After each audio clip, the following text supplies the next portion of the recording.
மாநகரின் 16வது காவல் ஆணையராக லட்சுமி இன்று பொறுப்பேற்றுக் கொண்டார். திருப்பூர் மாநகரில் பொதுமக்களின் பாதுகாப்புக்கு முக்கியத்துவம் அளிக்கப்படும் என தெரிவித்துள்ளார். திருப்பூர் மாநகர போலீஸ் கமிஷனராக பணியாற்றி வந்த பிரவீன்குமார் அபினவ் கடந்த மாதம் சேலத்திற்கு இடமாற்றம் செய்யப்பட்டார். இதனைத் தொடர்ந்து திருப்பூர் மாநகர புதிய போலீஸ் கமிஷனராக சென்னை ஆயுதப்படை ஐஜி லட்சுமி நியமிக்கப்பட்டார்.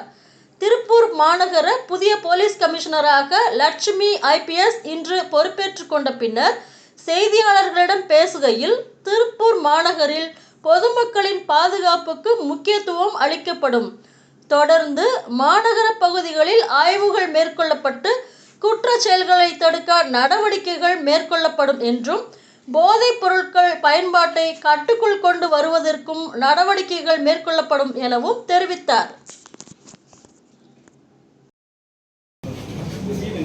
Chama.